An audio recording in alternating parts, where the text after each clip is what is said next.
बातमीचा अर्थ आहे भरोसा आणि तुमच्या भरोसा आहे आमची जिम्मेदारी। आपण पाहत आहात NCN न्यूज टीव्ही। नमस्कार, मी साकरेल NCN न्यूज टीव्हीमध्ये आपलं स्वागत आहे। आज आपण पाहू शकता देगलूर शहरामध्ये राष्ट्रवादी काँग्रेस पक्षाकडे मोठ्या प्रमाणामध्ये कल दिसून येतो आणि आज तरुण पिढी सर्वात मोठ्या प्रमाणामध्ये या ठिकाणी पक्ष प्रवेश करत आहे। आज प्रभाग क्रमांक 10 चे या ठिकाणी तरुण कमीत कमी या ठिकाणी 20 ते 25 तरुण या ठिकाणी येऊन पक्ष प्रवेश केलेले आहेत आणि आज आमच्यासोबत या ठिकाणी लक्ष्मीकांत पद्वार सावकार आहेत। साहेब, काय सांगणार, हे डेव्हलपमेंट आहे का किंवा फक्त पक्ष प्रवेश? देगलूर शहराच्या विकासासाठी राष्ट्रवादी काँग्रेस पक्ष कटिबद्ध आहे। 2007 ते 2010 या 10 वर्षाच्या काळात देगलूर शहरामध्ये विकासाची कामं झाली, ती कामं आपण जाऊन पाहू शकता। पण नंतरच्या 5 वर्षात काँग्रेस पक्षानं असं एकही काम केलं नाही जे आपल्या जनतेला दिसेल असेल। त्यामुळे तरुण वर्ग राष्ट्रवादी काँग्रेस पक्षाला आकर्षित होत आहे। विरोधकांची अशी टीका आहे की फक्त या ठिकाणी तरुणांना आमिष देऊन पक्ष प्रवेश करण्याचं कार्य चालू आहे। आजपर्यंत काँग्रेस पक्षानं फक्त मुस्लिम मताचं राजकारण केलं, मुस्लिम समाजाला त्यांनी काही दिलं नाही। आज ते भाजपची आम्हाला बी टीम म्हणतात, तर काँग्रेसची टीम कोणती आहे? काँग्रेस आणि भाजपनं एकत्र निवडणूक लढवलं पाहिलं आपण। गेल्या निवडणुकीमध्ये प्रभाग क्रमांक 12 मध्ये काँग्रेस आणि राष्ट्रवादी एकत्र निवडणूक लढली। दोघांचे कार्यकर्ते कॉमन होते आणि दोघं निवडून आले। भाजपचा एक नगरसेवक निवडून आला, राज्यसभा कॅन्डिडेट निवडून आला। हे त्यांचं खोटं डाव आहे सगळं। हे जातीमध्ये भांडणं लावून जातीला एकत्र न देण्याचं काम काँग्रेस पक्ष करते। प्रभाग क्रमांक 10 मध्ये ते म्हणतात की काँग्रेस पक्षाकडून मुस्लिम उमेदवार देण्यात आले, NCP कडून देण्यात आले नाही, असं सुद्धा अफवा। प्रभाग 5 मध्ये आम्ही मुस्लिम दिलेला आहे, तरुण मुलगा दिलेला आहे। यांना उमेदवार सापडत नव्हता, त्यामुळे ते त्यांच्या मागे लावून उमेदवार दिलेत। त्यांनी उमेदवारी घ्यायला तयार नव्हते, परंतु यांना उमेदवार सापडत नव्हता, त्यामुळे त्यांनी मजबुरीने तिकीट दिलेलं आहे। मागच्या मुस्लिम उमेदवार त्यांनी पाडले, त्यावेळेस आम्ही म्हटलं होतं मुस्लिम सोबत घ्या म्हणून, तेव्हा ते घेतले नाही। जेव्हा जिंकून यायचं असते तेव्हा मुस्लिम चालत नाही, पाडण्यासाठी मुस्लिम पाहिजे त्यांना।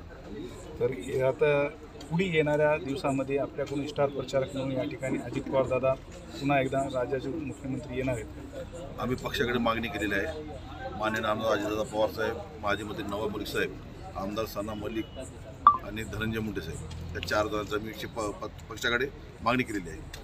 1-2 दिवसामध्ये आम्हाला कळेल कोण कधी येणार आहे। अजून पक्षप्रवेश कशा पद्धतीने होणार आहे? अजून तुमच्या पक्षामध्ये कोणकोणते या ठिकाणी प्रभागामध्ये किती संख्येने वाढणार? आज सय्यद सरांनी विड्रॉल केलं फॉर्म, विड्रॉल करताना त्यांनी मला सोबत नेलं होतं। याचा अर्थ काय झाला, म्हणजे मुस्लिम समाजाच्या सुशिक्षित लोकांना त्यांना आवडत नाहीत, त्यांना न शिकलेले अनाडी माणसं पाहिजेत। आणि मुस्लिम समाजाच्या लोकांना त्यांनी एवढंच गाजर दाखवतात की तुला निवडून आणतो करतो, पण जेव्हा निवडून जिंकायची वेळ असते तेव्हा सोबत मुस्लिम घेत नाहीत, आणि जेव्हा मुस्लिम उमेदवार पडतो माहीत असते तेव्हा ते उमेदवार देतात। मागच्या निवडणुका पाहिलात 8 ते 9 मुस्लिम उमेदवार दिले होते, किती निवडून आले? स्वतः मुस्लिम मतावर अध्यक्ष निवडून आले, पण खाली कोण नगरसेवक निवडून आले? आणि जे आले नाही त्यांना ते नंतर सांभाळले का, किंवा जे निवडून आले त्याला घेऊन चालले का? हे सगळं गोष्टी पाहा ना। आजच्या ह्या पक्षप्रवेशाबद्दल आपण काय म्हणाल? मी अतिशय आनंदी आहे। मी ज्या प्रभागात निवडून लढतो आहे त्या प्रभागामध्ये 20 वर्षाची मक्तेदारी मोडून काढण्यासाठी आज हे सर्व तरुण माझ्यासोबत आहेत, आणि हे आम्ही नक्कीच ते मक्तेदारी मोडून काढू आणि देगलूर शहराच्या विकासाचा नवं पर्व सुरू करू। प्रभाग क्रमांक 10 चे आपण या ठिकाणी मतदार आहात आणि आज राष्ट्रवादी काँग्रेस पक्षामध्ये आपण पक्षप्रवेश केलात, ते कशामुळे केलात आणि तुम्हाला काय वाटते येणाऱ्या काळामध्ये राष्ट्रवादी काँग्रेस पक्ष या ठिकाणी विकास करू शकते असं आपल्याला वाटते? राष्ट्रवादी काँग्रेस पक्ष हे विकास करू शकते आणि सावकार आजपर्यंत 10 वर्ष निवडून आल्यानंतर 10 वर्ष नगरपालिकेवर सावकारची सत्ता असताना जे विकास कामे केले आहेत त्याला बघून आणि सावकारला बघून आम्ही आज राष्ट्रवादीत आलो आहोत। आणि त्यांचं कसं आहे माहीत आहे का, की त्यांनी मुस्लिम उमेदवार जेव्हा सत्ता यायची असते किंवा उमेदवार कोणता निवडून येणार असते त्यावेळेस त्यांनी मुस्लिम समाजाला तिकीट देत नाहीत। जेव्हा पडायची वेळ असते तेव्हा मुस्लिमला पुढं आणतात, कारण की आमचे मोठे भाऊ बाबा खान मागच्या वेळेस निवडणूक लढवलेले आहेत, त्यामुळं आम्हाला माहिती आहे की त्यांनी काय करते। आज आम्ही इकडं येण्याची त्यांना संभावना लागली होती, त्यामुळं त्यांनी मुस्लिम समाजामध्ये दिलेले आहे। तर आपण असं काँग्रेसवर आरोप करत आहोत की पडताना तिथं उमेदवार देतात आणि निवडताना देत नाही, असा आपला आरोप आहे। तर आज आपण पद्मार सावकारसोबत खांद्याला खांदा लावून उभा टाकलेला आहोत, तरी आता याच्या पुढं आपण काय करणार आहोत त्या वार्डामध्ये, त्या प्रभागामध्ये? आम्ही सावकारला निवडून आणल्यानंतर सर्वात अगोदर आमच्या प्रभागाचे जेवढेही विकासाचे कामं आहेत ते पूर्ण सावकार सोबत राहून सावकारच्या खांद्याला खांदा लावून आम्ही ते पूर्ण कामे करणार आहोत। जी की आजपर्यंत त्यांनी 20 वर्ष निवडून दिल्यानंतर पण आमचे जे कामं रुकलेले आहेत ते आम्ही पूर्ण करणार. तर आपल्याला या ठिकाणी शाश्वती वाटते की येणाऱ्या काळामध्ये पद्मनाभ सावकार यांच्या नेतृत्वाखाली विकास घडत आणि विकास होईल आणि काँग्रेसचा जे काळ होता त्या ठिकाणी विकास झाला नाही असं आपलं म्हणणं आहे. हो, बरोबर आहे. माझं म्हणणं असंच आहे, कारण की विकासाचं दुसरं नाव लक्ष्मीकांत पद्मनाभ आहे हे समोरच्यांना माहिती नाही. त्यामुळं त्यांनी मुस्लिम कॅन्डिडेट देऊन आमच्यात होड टाकण्याचा प्रयत्न केलेले आहेत. परंतु समाज आज भरपूर हुशार झालेला आहे. त्यांची काही चालणार नाही. आम्ही पद्मनाभ सावकारला निवडून कोणत्याही परिस्थितीत आणणार. आज आपण या ठिकाणी मोठ्या संख्येने राष्ट्रवादी काँग्रेस पक्षामध्ये प्रवेश केल्यानंतर आपल्याला या ठिकाणी कोणती ऑफर होती का आपण या ठिकाणी आपल्या मनाने स्वबळावर या ठिकाणी येऊन पक्षप्रवेश केला? नाही, आम्हाला असं काही ऑफर वगैरे दिलेलं नाही. आम्हाला आमच्या वार्डाचे आणि आमच्या जे गल्लीचे आहेत ते विकास कामं करून देणार आहेत आणि जे तरुण पिढी आहेत गल्लीतले आम्ही युवक त्यांना पुढे भविष्यात व्यवसाय वगैरे जे काही अडचण आहेत ते सावकार आम्हाला 100% त्यांचा निकाल लावून देणार आहेत. ते सांगल्यावरच आम्ही इथं पक्षप्रवेश केलेला आहे. काँग्रेसच्या वेळेमध्ये त्या ठिकाणी विकास घडला का किंवा घडला नाही? काँग्रेसच्या वेळेत विकास घडलाच नाही ना, त्यामुळे तर आम्ही इकडं आलो आहोत. जर आम्ही स्वतः काँग्रेसमध्ये काम केलेलं आहोत. मी पदाधिकारी होतो काँग्रेसमध्ये. आम्हाला तिथं काही विकास झालेला नाही, त्यामुळे तर आम्ही इकडं आलो ना. तिथं काही विकास होत नाही काँग्रेसमध्ये.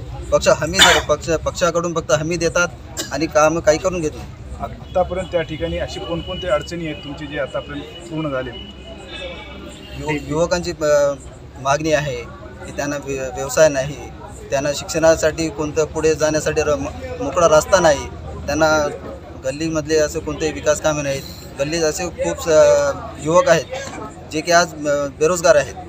तर आपण या ठिकाणी विकासाची आशा म्हणून पद्मनाभ लक्ष्मीकांत सावकारकडे बघता का? हो, विकास म्हणजे लक्ष्मीकांत पद्मनाभ सावकार असं सगळ्यात देगलूर शहराला माहीत आहे. त्यामुळे आम्ही विकासासोबत थांबलेलो आहोत. आपण या ठिकाणी पाहू शकता वार्ड क्रमांक 10चे संपूर्ण युवक या ठिकाणी येऊन विकासाला साथ देणार म्हणून पद्मनाभ लक्ष्मीकांत सावकार यांचे हात बळकट करत. काय सांगणार? आज आपण राष्ट्रवादी पक्षामध्ये पक्षप्रवेश केला. पक्षप्रवेश करण्याचं कारण काय?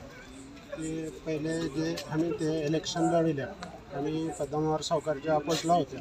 काँग्रेसनं आम्ही इलेक्शन लढवल्या. त्यासाठी काय झाले, आमचं जे आहे आम्ही लढवल्या समजा इलेक्शन झाले, आम्हाला कोणीच विचारलं नाही काँग्रेसचं. त्याच्यामध्ये समदे मोगलाजी शिरसेटवार आणि समदे कोणी येऊन भेटलं नाही आम्हाला. मी म्हणताना त्या 5 वर्षामध्ये त्या ठिकाणी डेव्हलप झालं नाही असं वाटतं? काहीच झालं नाही ना, कोणी येऊनच बघलं नाही ना तिथं. आम्ही काँग्रेसचे आहे म्हणून आम्हाला कोणीच बघलं नाही तिथं. आम्ही त्याबद्दल आम्ही ह्या बारीला आम्हाला ऑफर बी आलं, परंतु आम्ही काय केलं की ह्या बारीला तिथं जे काँग्रेसची सीट आहे ते आपल्याला खतम करायचं आहे. त्यांचं राजकारण आपल्याला सावकारला तिथून निवडून आणायचं आहे. त्यासाठी आम्ही सावकारकर जोडल्या आणि समदे आमचे जे जिथे बी दोस्त आहेत ते समदेला घेऊन आणून आज 20 ते 25 जण प्रवेश केले आहेत. सावकाराच्या विकासाला बघून या ठिकाणी आपण त्यांच्यासोबत जोडला. हां, सावकारचा विकास जोडले आम्ही. त्यासाठीच समजे एवढे लोक आलेत. अजून बी आमच्या गल्लीत ह्या बारीला तर चांगला आहे सावकारचा. ह्या बारीला 100% सावकार जिंकतो. प्रभाग क्रमांक 10मध्ये सावकारची हवा आहे असं आपल्याला म्हणायचं? नाही, 100% जिंकून येणार आहेत सावकार. आम्ही त्यांच्यासोबतच आहोत. साई बोंडावर आम्ही जिथे बी आहेत आमचे कार्यकर्ते पुरं टोटल आम्ही जुळून आहोत. सावकारला रोज चालू आहे आमचं येणं जाणं बोलणं चालू.